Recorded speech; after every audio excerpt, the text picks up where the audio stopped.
to the Vegan Convergence of the Peoples number 21. I am Rebecca Allen, and it is my pleasure to introduce to you Nancy Kogel. Nancy is a vegan animal liberation activist who uses a diversity of avenues and tools to promote the vegan message. Nancy became a non-meat eater 53 years ago and gave up dairy and eggs a few years later. She founded the organization ROAR, Reaching Out for Animal Rights. For a brief period, had an hour-long radio show on NYC's WBAI radio, and began a weekly TV show on public access TV in Manhattan, which continues from its inception in 2007 till today. She's had a YouTube channel for decades, uploading interviews, for example, of Jim Mason, author of An Unnatural Order, Carol J. Adams, The Sexual Politics of Meat, and many others.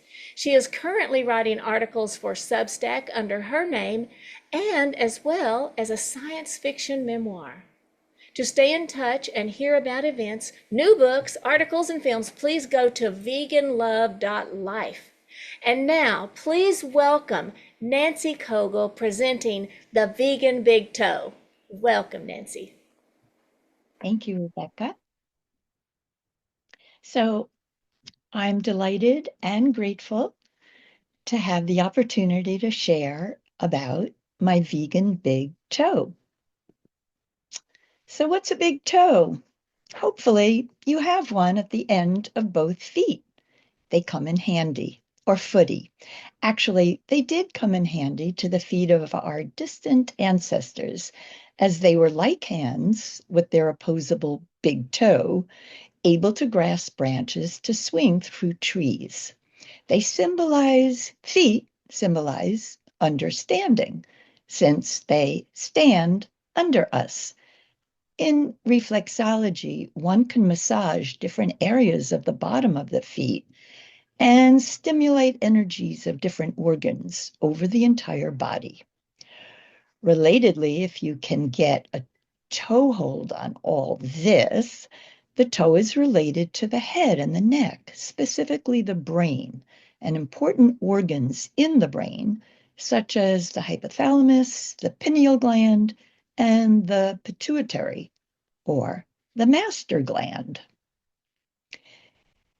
The big toe is a theory that attempts to explain the physical laws that govern the universe: gravity, space-time, quantum mechanics, and black holes. These scientists, like Albert Einstein and Hawking, sought to describe how reality functions at the deepest level of matter and energy. Einstein was working on a unified field theory, and Hawking sought to reconcile general relativity with quantum mechanics.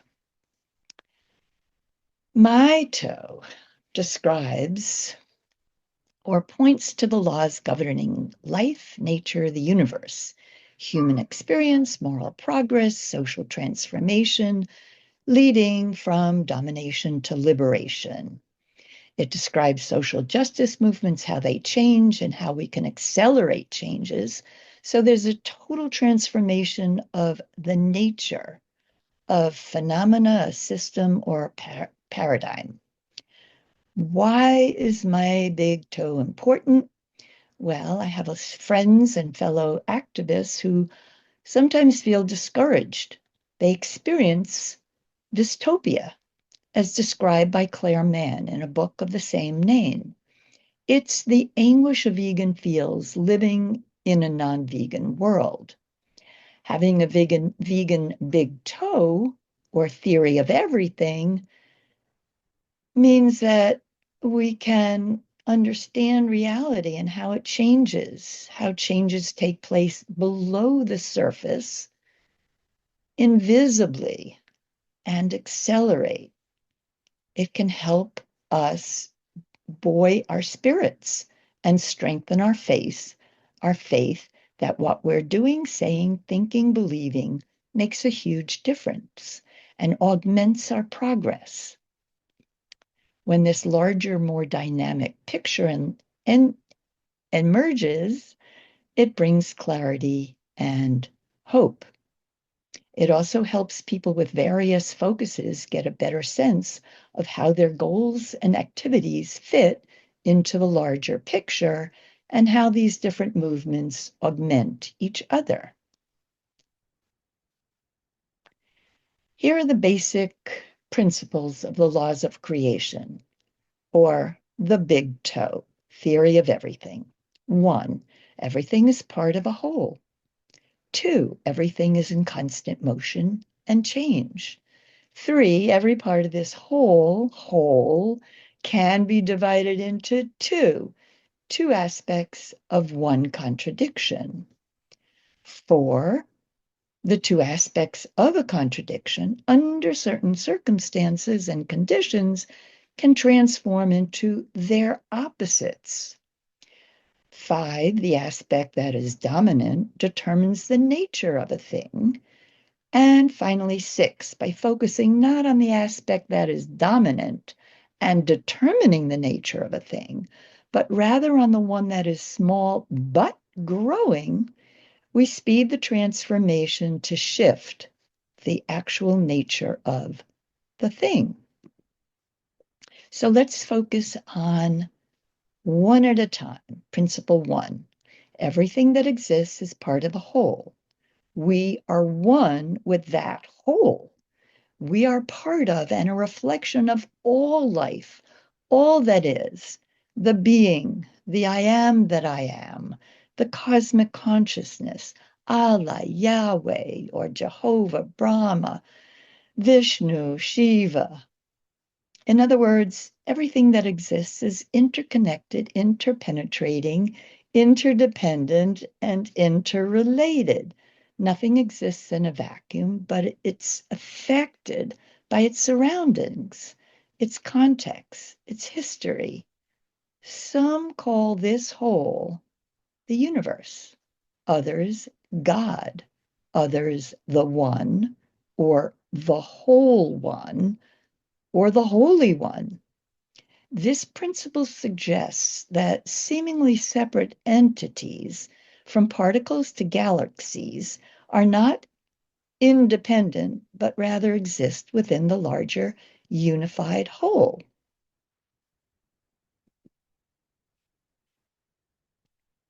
Many call this one connecting entity of which we are made and of which we're a part, love. All is one with one. Some see it as a holographic universe. A hologram is a three-dimensional image created using light waves, laser beams, to record and reproduce three-dimensional information of an object. Holograms appear to float in space. Now, if you cut this image, or what it's been projected on, say one of a rose, both halves will now show the whole rose. Then if you cut that in quarters, you'll also see the whole rose. Michael Talbert explored how the holographic principle could also offer insights into consciousness, paraphysical phenomena, and even religious experiences. His theory proposes a paradigm shift in our understanding of reality, suggesting that the universe is not a physical entity, but a complex projection of information shaped at its core by consciousness and interconnectivity. Principle 2, everything's in constant movement and change. It's either coming into being or going out of being. This is a fundamental principle of both Marxism-Leninism and is rooted in dialectical materialism as well as spirituality. So not only physical aspects, but metaphysical as well. It emphasizes the dynamic nature of reality and the importance of understanding history and society as a process of continuous development and change. People say, I hope things change. But things are actually always changing. So better to say, I hope things change for the better. Principle 3. One divides into two. Every part of this whole can be divided into two opposite aspects of one contradiction or one whole. Neither aspect of a contradiction can exist without the other. They define each other. So Mao's theory of contradictions is that two aspects of a contradiction coexist, dependent on the existence of the other. So without death, there could be no life. Without unhappiness, no joy. Without hot, no cold. Without day, no night. No up, no down, etc. Principle 4. Under certain conditions, the two aspects of a contradiction can and do turn into their opposites. Night into day, hot into cold, etc.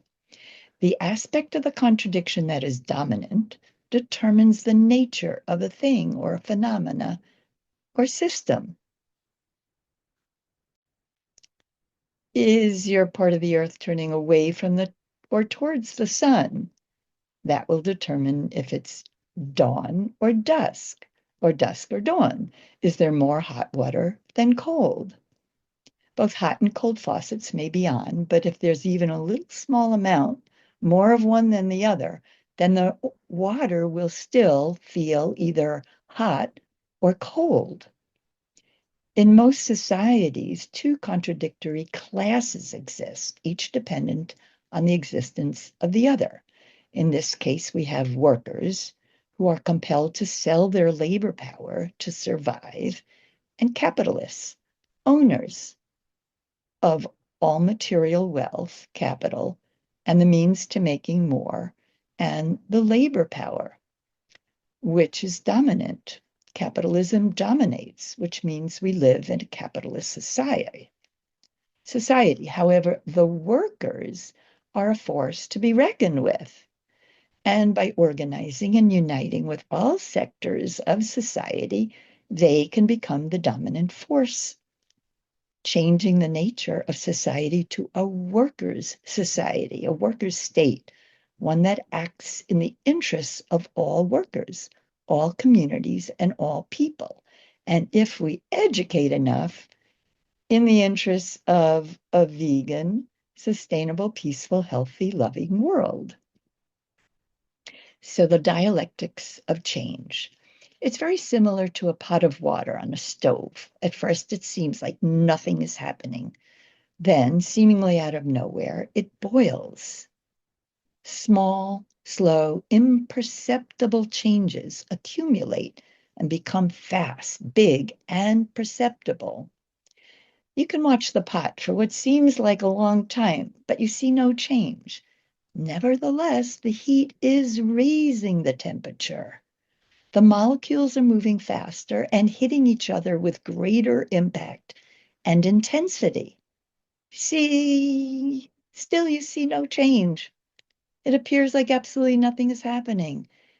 And yet, when these slow, small, imperceptible changes add up and accumulate, they reach a critical point and we see the water boiling.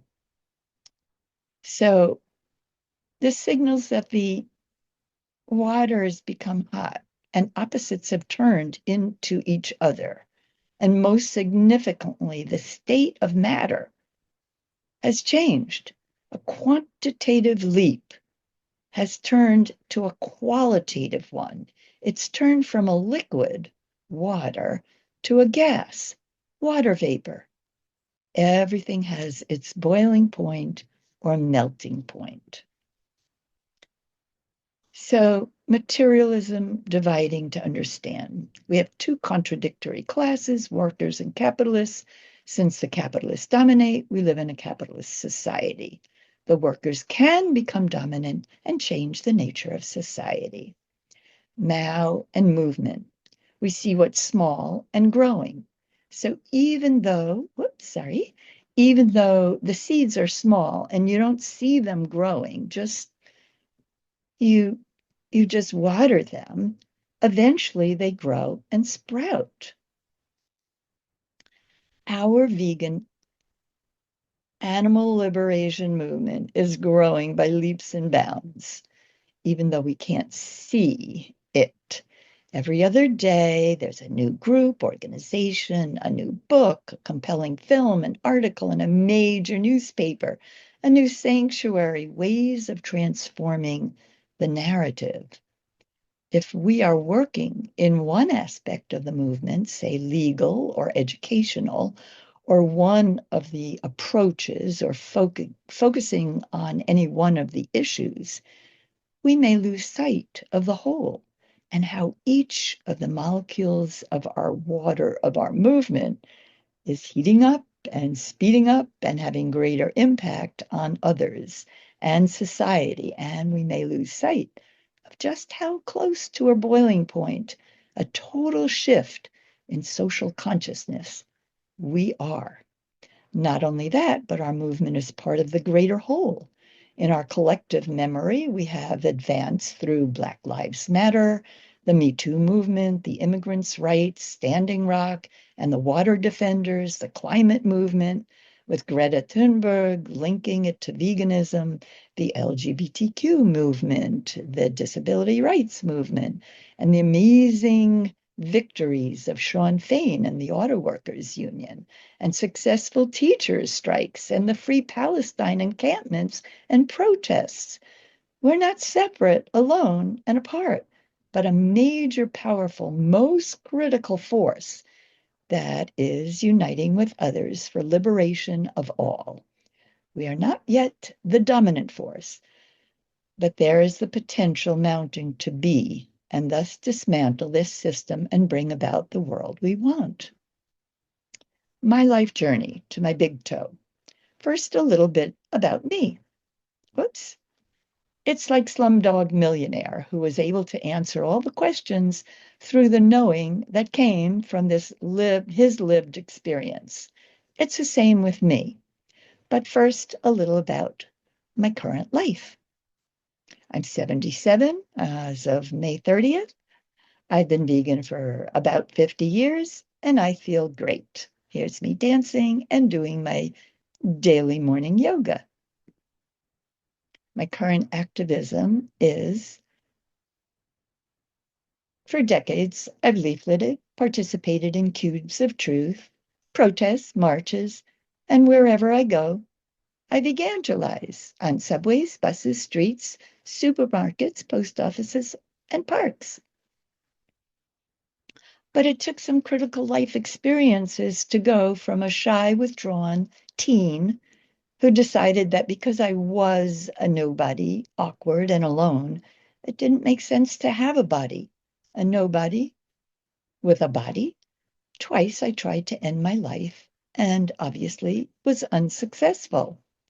At one point, I vowed that if I was ever to be able to get out of this hole of despair and desperation, I'd help others do the same. Then I decided if I'm brave enough to try and take my life, why not be brave to try to live it? I found an ad in the Village Voice for sensitivity awareness training where I met someone who said, if you think this is good, you should try Dan Casriel's Daytop Village groups, otherwise known as Scream Therapy. And I did. For almost a year, I gained a sense of self and an ability to express joy and love. One day I had a cold, so I found a way to drive to San Francisco where I became a phone operator. There I met Mary, who introduced me to the Revolutionary Union.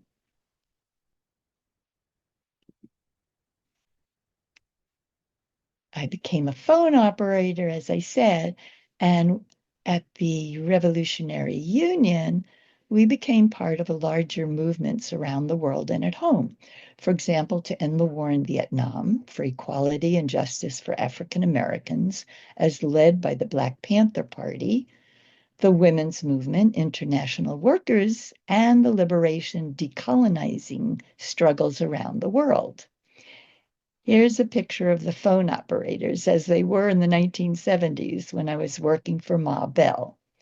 The cords that were plugged into the frames were housed in sandbags where fleas lived and bit our legs.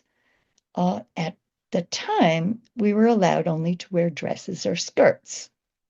One day, a woman came in wearing pants. She was abruptly sent home. She called through three friends who likewise came in the next day wearing pants.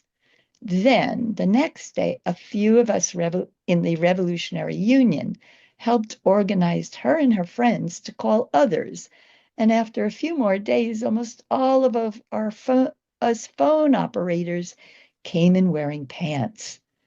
They couldn't send us all home, so they had to change the policy.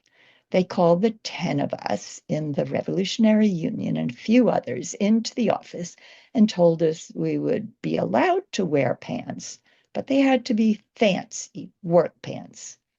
So we went home and bought fancy work pants. Now, because the phone company, Ma Bell, was the largest employer of women in the country, maybe around the world, including office workers, all employers of all women had to allow their women workers to wear pants. That spread to the rest of the world. So, if you're grateful that you can wear pants to work as a woman, you're welcome. X marks the spot. From plug-in cords to pants, the people united will never be defeated. This shows how small changes, people taking the lead, can lead to bigger changes, till even a change in the whole policy came about.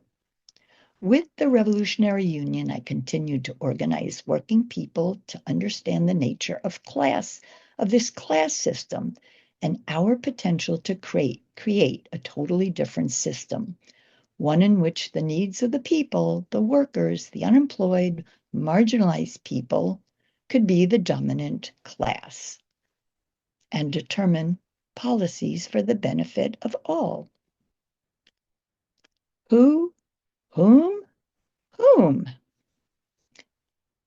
In another of my jobs, as I was organizing, I met Sister Barbara Klein.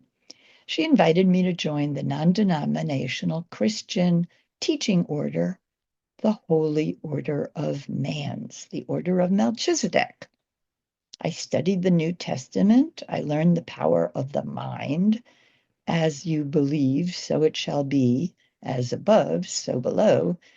And I walked the streets doing healings and blessings.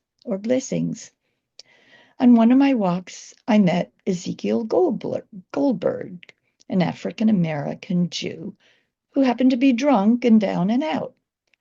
I went home, did prayer work, and visualized him healed, healthy, and back on his job, laying pipes. And lo and behold, a week later, so it was. That and many other healings and answers to my prayers taught me the power of thoughts to transform reality. It's only natural. Goo goo gaga. So, in another spiritual group, the Summit Lighthouse, I learned that angelic beings were wanting to incarnate. And in 1978, I had a baby, Gabriel. Not having had any experience with having a baby, I read up on the best mothering practices, all learning and learned they were all following Mother Nature's desires for us to live naturally.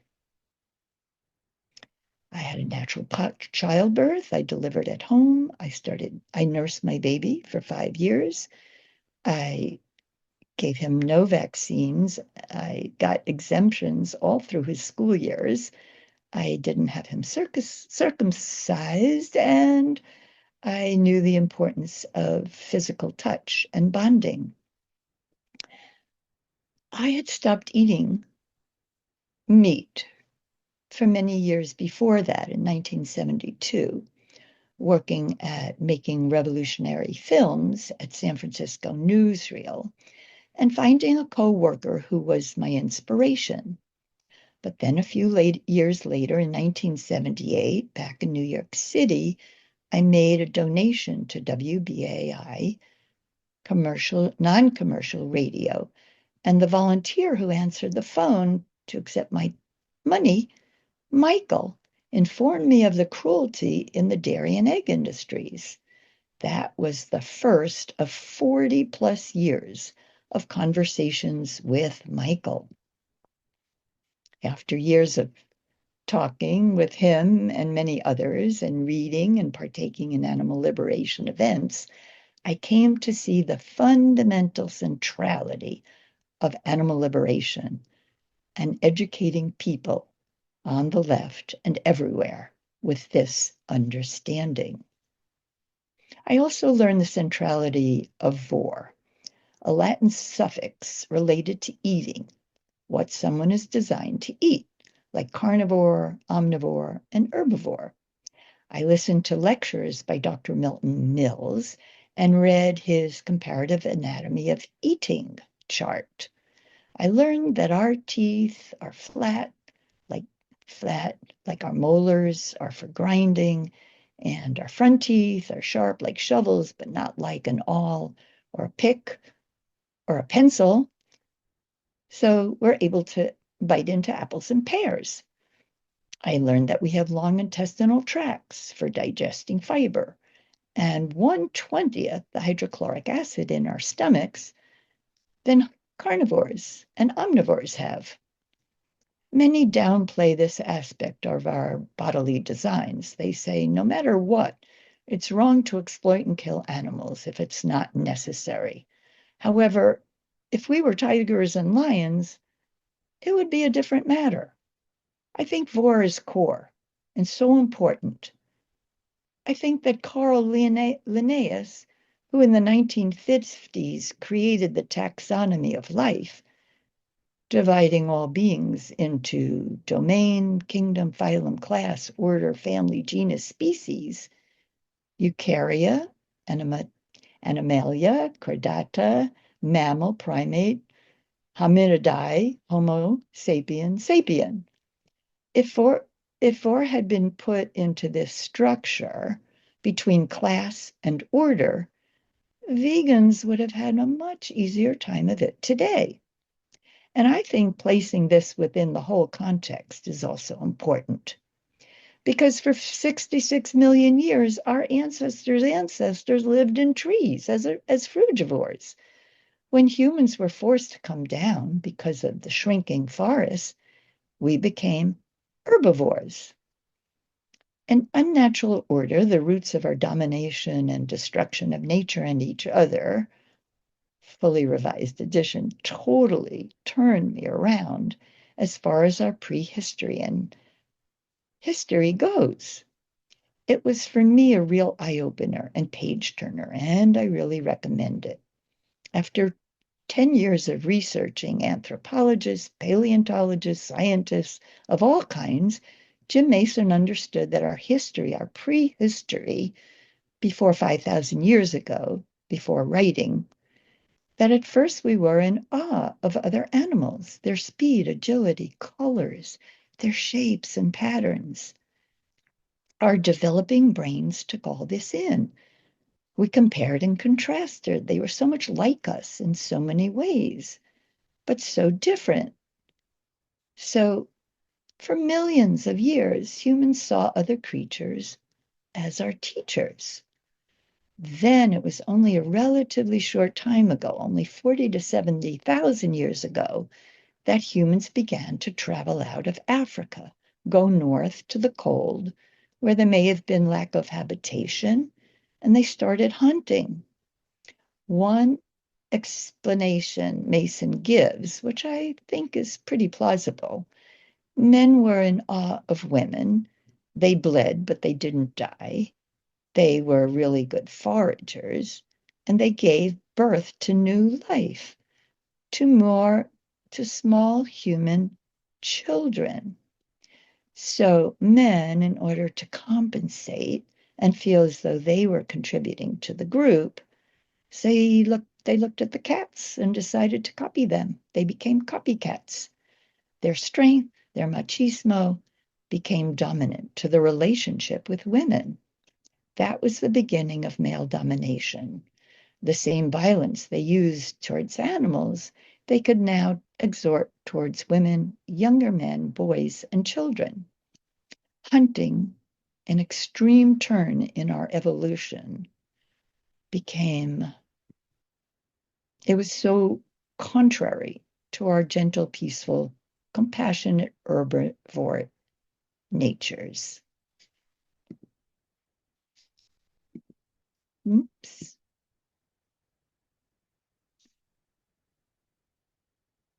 Whoops. Well, let's see. So from hunting and hurting to herding and hoarding, the beginning of the concept of private property. Eventually, these humans living in northern plains, Eurasia, decided that hunting was too risky. You yourself could be hunted by real predators, and they developed herding, following a herd and killing one or another to eat, pushing away the baby and stealing mama's milk. Herding led to hoarding and to the first concept of private property. As these humans followed the herd, they would encounter other humans in the way of their herds, grazing land and watering hole. Since violence became the normal way of procuring food, these tribes didn't hesitate to use it or threaten to use it against people. This was the beginning of wars, slavery, starting with women and proceeding down south to warmer climes where dwelled people of darker skin tones. This was the beginning of the concept of wealth in the form of animals. Eventually, it led to seeing animals as capital, measuring wealth by the number of heads or kappas of animals one owned. This was the beginning of woes, wars, and a system of violence, the violence we witness today in the world in which we live.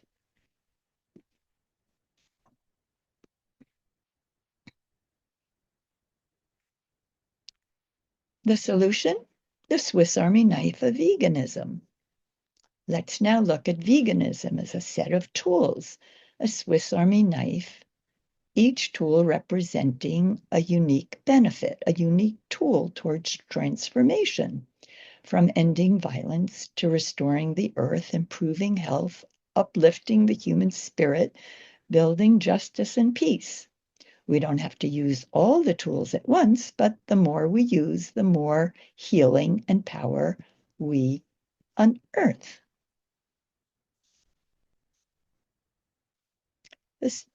Tool number one, the straight edge knife, animal liberation. The first tool, the straight edge knife, sharp, direct, cutting through illusion. This tool stands for animal liberation. We refuse to treat animals as property, as things, as machines.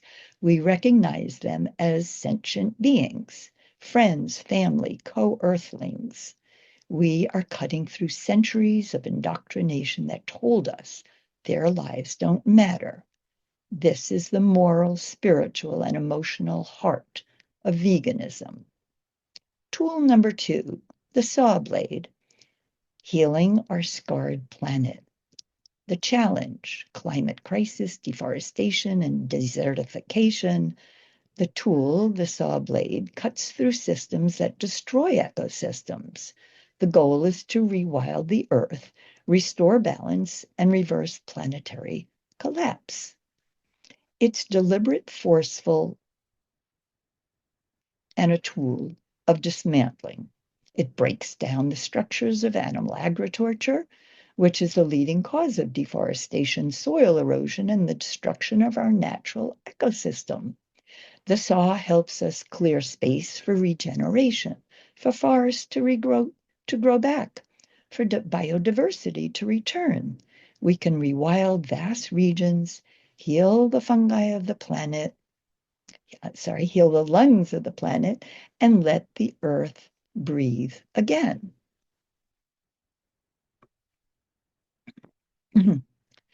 Tool number 3. The file, health, vitality, longevity. The next file is for refining, strengthening, and smoothing. Veganism polishes our health. It can reverse heart disease, reduce cancer risk, and improve energy, digestion, and longevity. Whole food, plant-based diets are being embraced by top athletes, doctors, and researchers. This tool sharpens the body and clears the mind. It allows us to thrive, not just survive. Tool number 4, the awl, piercing through injustice and the veil of illusion. Truth is often hidden beneath habit. Veganism breaks through denial.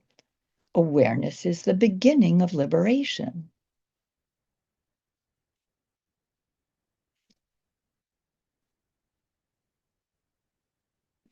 The all pierces through, and it's exactly what veganism does. It pierces the veil of social conditioning, convenience, and cultural denial.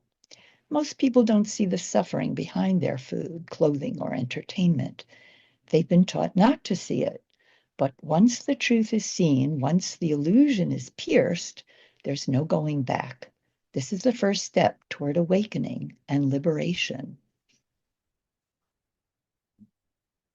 Oops. Tool 5, exposing the hidden systems, the wire stripper. This tool reveals what's been carefully hidden. The connections between animal agriculture, big pharma, big oil, and systemic oppression. It peels back the layers of deception so we can see the true wiring of the system and begin to reroute it. The fractures between movements. The tool number 6, the crimper, forging connections and unity. The crimper binds. It's about unity. It reminds us that animal liberation is not separate. It's part of the wider struggle it's part of the wider struggle for justice. And we're stronger when we stand together. It's about joining, making strong, lasting bonds. In our movement, it's the power of intersectionality, forging unity between animal liberation and all justice struggles. Together, we're one current, indivisible, unstoppable.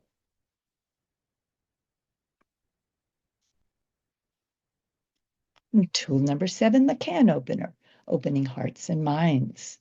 The can opener represents opening hearts and minds and possibilities. Veganism opens people to empathy, awareness, and deeper truths. It asks us to see with new eyes, to question what we've been taught. This tool reminds us that change often starts with curiosity, compassion, and conversation. The bottle opener, tool 8, about celebrating life and joy. Veganism is often seen as restriction, but it's actually about abundance. We're opening up to a life of joy, community, and delicious possibilities. This tool reminds us to celebrate every step of progress and to infuse the movement with joy and love. Tool number 9, the flat head screwdriver daily activism. This screwdriver is reliable, foundational, and always useful. The tool symbolizes everyday activism, flyering, conversations, writing, sharing, showing up. It's not flashy, but it's how revolutions are built. Each small action tightens the screws of transformation. Tool 10, the survival whistle, sounding the alarm. This final tool, the whistle, the call to action, shows it's urgent. The climate crisis, animal extinction, pandemics, oppression. The clock is ticking. This tool calls people to wake up, to act, to mobilize. And it reminds us that survival isn't just about enduring, it's about evolving into a new way of being on Earth.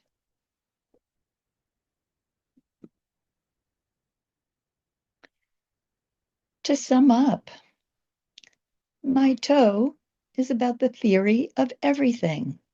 It's a vegan toe. It's about all of us being one, into an interconnected whole, always in motion, that our thoughts create reality. Our thoughts create things and can change systems. Everything's in motion. Opposites interact and can change into their opposite. They can transform. What is rising may not always be rising and can reshape what is dominant and transform the nature of society. How I came to this understanding was through life experiences, from deep despair to revolutionary hope, from learning that the natural way is best through birthing and bonding, to decades of reflection on a phone conversation with other people through activism and dialogue, realizing the centrality of animal liberation and the original mistake we made. It wasn't the apple, it was the steak. A bad mistake. And lastly, that veganism is our Swiss Army knife solution. It's the whole. It's the one that changes and transforms. It's one movement, one whole movement with many tools to heal the planet, uplift humanity, and set animals free. Thank you so much for listening and watching and being you. Please stay connected at veganlove.life. We also have a YouTube channel, Reaching Out for Animal Rights, Roar, and you'll see a calf, a brown calf, with a white heart on its head. Thank you again to everyone who made VCOP and made this presentation possible. If we have time, I'll take any questions. Wow, that was so beautiful, Nancy. Thank you so much. I'm so moved and feel like we know you better and we know what more we can do. And it's encouraging to see that those small seeds, we may not see them, but it's happening. So thank you so much. We're out of time, but we're blessed to have you with us today. Thank you, Nancy. Thank you so much, Rebecca, and for all you do.